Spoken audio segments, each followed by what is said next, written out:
ซีผลิตการซีของที่จะแต่งหักงายแต่ว่าพวกเขาจะแสดงทำได้เห็นว่าผลิตภัณฑ์ของพวกเขานี่สามารถกระทบและแต่งได้จากคณะกรรมการเมื่อนี้ข้าพเจ้าและทีมมีความภูมิใจหลายที่ได้เข้ามาพร้อมนี้นะครับได้เข้าร่วมงานดีๆนี้ได้มีโอกาสจะบอกกังวลเลยเรื่องการแพ้ขึ้นมาอันนี้ก็เป็นข้อดีอันหนึ่งของพวกเขาค่ะและปัญหาตัวที่3ก็คือปัญหาเรื่องที่ฝุ่นคำนึงถึงผลิตภัณฑ์เกี่ยวกับพัฒกรรมเกี่ยวกับรีไซเคิลปัญหาหลักๆแม่นปัญหาที่ฝุ่นเพราะว่าเขามีที่ฝุ่นหลายเมื่อที่ฝุ่นได้จับเอาผลิตภัณฑ์แล้วก็จะใช้ประโยชน์ได้และทำงานดีน้องมีชื่อว่านางแบบพรสุนารามาจากฝ่ายจากโรงเรียนนิรดาน้องก็มีความภาคภูมิใจหลายน้องที่ได้เข้ามาร่วมเป็นหนึ่งใน15ทีมสุดท้ายและน้องก็อยากฝากถึงน้องน้อยที่เกิดมาในและสาวทุกคนเขาโตแบบว่ารักษาสิ่งแวดล้อมใช้สิ่งที่ว่าเป็นคุณงามให้มาหมุนใช้ให้เกิดผลประโยชน์สูงสุดเปิดให้เบิ่งสบายดีเนาะซื้อคำพัฒนาแกงข้าวไม่ยิ้ม2 สาวไปใส่เนาะและสิ่งที่เราต้องการเป็นคันเองเนาะใช้เวลาที่ในการเทศนี่เป็นเขาจะได้ไว้เลยได้นะสามารถผลิตได้เลยแล้วก็รู้สึกว่าตื่นเต้นแล้วก็ดีใจหลายที่ว่าได้ส่งผลงานนี้เข้าประกวดในครั้งนี้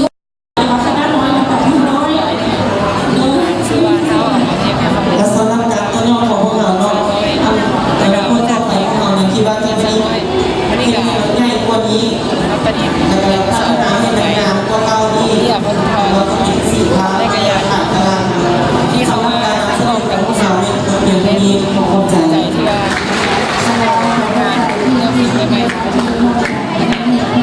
เป็นการจะให้ได้ที่1บ่จะได้ที่1บ่สบายดีข้าพเจ้าคือสุวรรณไซพิศว่างมาจากโรงเรียนวิทยาลัยศิลปศึกษาเนาะซึ่งผลงานของเราเป็นใช้เวลาอยู่3 วันแล้วเนาะฝากให้สาวนุ่มเนาะทั่วไปให้มีความคิดประดิษฐ์สร้างที่นำไซส์สีเหลืองให้มาประดิษฐ์เป็นผลงานที่ขึ้นไปเนาะการรีไซเคิลเป็นการที่เขานำเอาชิ้นสุดท้ายฝากอย่างถึงบรรดาสาวนุ่มเราเล่นไปสาวนุ่มเพื่อว่าให้มีความคิดประดิษฐ์สร้างมีไอเดียสร้างสิ่งที่ว่าเศษเหลือจากสิ่งที่เหลือไซส์ขึ้นมา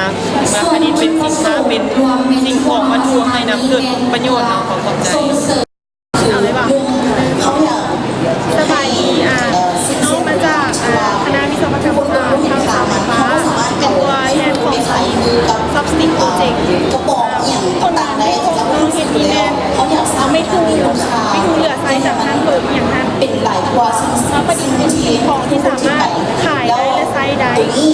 โคมไฟพวกเขาจะสั่งถึงมาใช้ได้เห็นไปจากเป็น2แบรนด์เขาจะสั่งซึ่งมันเป็นการผ่อนเพื่อเพราะมันใช้ได้ที่ผ่านเข้าห้องแบบผ่านเข้าห้อง15ถึงว่าจะได้หรือไม่ได้กระยาในการดีใจที่ได้เป็นส่วนหนึ่งในการผ่อนเพื่อเราภูมิใจน้ำใส่สไลด์กับน้ำสะอาดเอาไปไล่หลังจากนั้นก็เอาไปต้มเพื่อฆ่าเชื้อด้วยน้ำมันที่มีอุณหภูมิสูงกดหลังจากนั้นเอาเกลือใส่หลังจากนั้นเขาก็เอาออกมาพักไว้แล้วล้างใส่น้ำสะอาดเพื่อนึ่งหลังจากนั้นเราต้องการฆ่าเชื้ออีกนึงก็คือเอาไปตากแดดให้มันแห้งโดยแสงแดดจะมีรังสีอุลตราไวโอเลตจะช่วยฆ่าเชื้อได้แล้วเราจะมันแห้งพวกเขาก็เอามาประดิษฐ์จากนี้พวกเราก็จะได้รับสอนแบบคิดกล่องใส่สอแล้วก็มีว่าเป็นกระตาเนี่ยใส่ดอกไม้หรือว่าจะให้ใส่เพลงที่หนาอีกแล้วก็อันนี้ก็เป็นเอาไว้ติดฝาโซ่เส้นมันประกอบอะไรเก่าแต่เจ๊เบ้าไม่สบายดีครับข้าพเจ้าเจ้าหน้าที่อันที่แสดงมาก็เป็นผ ผลงานการรีไซเคิลของพวกเราเนาะการรีไซเคิลที่กระดาษ A4 การตามกระทรวงต่างๆนี่ยังเป็นปัญหาหลักๆเพราะว่าปัจจุบันนี้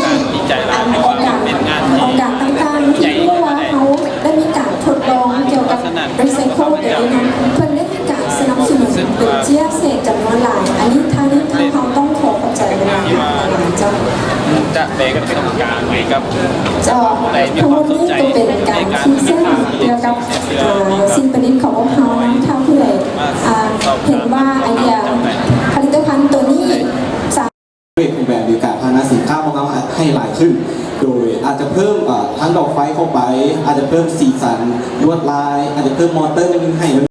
จะมานำเสนอเกี่ยวกับผลงาน ซึ่งเป็นรูปหน้าผ้าเนาะเป็นรูปหน้าผ้าที่ได้มา ตามที่เรารู้แล้วว่าเจี๊ยบเส้นเรื่องจะเป็นเจี๊ยบที่แรกคนอาจจะคิดว่ามันเป็นเจี๊ยบธรรมดาที่หมดเซลล์แล้วจะสมัคร ทีมเอาเนาะซึ่งโคมไฟที่เห็นนี่ก็เป็นโคมไฟที่ใช้ในเงินซานหรือใช้ในห้องใช้ในสถานีต่างๆทั่ว เจ้าไรไส้มาจากสถาบันวิจิตรศิลปศาสตร์เจ้าและสิ่งประดิษฐ์ของพวกเราก็คือ การนำเอาสิ่งเหลือของเจี๊ยบปฏิทินเนาะมาประดิษฐ์เป็นขันมาเบ่งไม้โดยที่สามารถในมือนี้พวกน้องมาจากโรงเรียนมส.จอมคำจะมาขอพรีเซนต์เกี่ยวกับ แล้วเอาไปให้เป็นสิ่งที่เป็นประโยชน์ หรือว่าให้สิ่งของที่เป็นไซได้ก็จะช่วยลดภาวะโลกร้อนได้หลายอีหลี นอกจากนี้พวกหลานนี่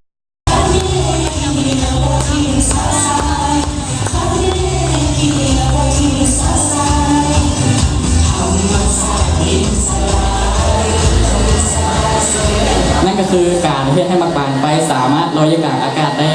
ซึ่งจะมีแห้งของดึงดูดของหน่วยโลกที่ดึงดูดให้มักบานลง และแห้งลมที่เป่าขึ้นได้มีแห้งต่างจากความดัน มาว่าเจียงที่เฮาทิ่มแล้วสามารถมาประดิษฐ์เป็นสิ่งงานต่างๆได้ผู้น้องก็เลยคิดเฮ็ดเป็นประดิษฐ์ตัวนี้ขึ้นมาเป็นสื่อการสอนเพื่อไปสอนนักเรียนและยังบ่สามารถเฮ็ดแต่อันนี้ได้เนาะยังสามารถ เป็นเมืองสนามไซแขวงอัตตปือและบรรดาแขวงต่างๆที่ได้ประสบกับภัยน้ำ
เศษขี้เหงื่อ ทีมที่สองพรีเซนเตอร์อาทีมจะซื้อผลิตภัณฑ์เพียงเจียให้เป็นคำเจ้า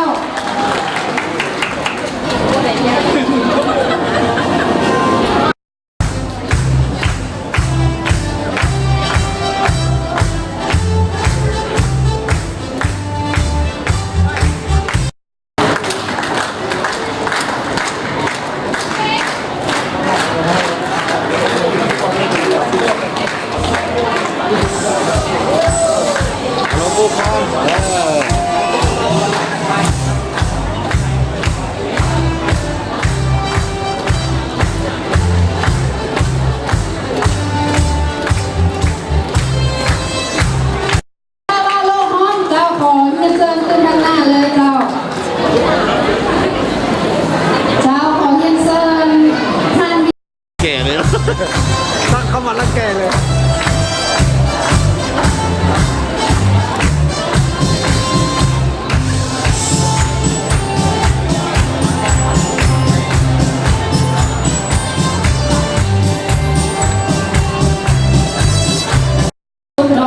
ข้าพเจ้าในนามต่างหน้าคณะทำสอบพิธีขอขอบใจที่เพื่อลึง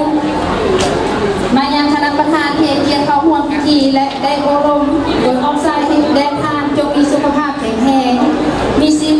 มีความสุขในชีวิตส่วนตัวและครอบครัวประสบผลสำเร็จในหน้าที่เรียนงานมีเกียรติของทานซึ่งต่อ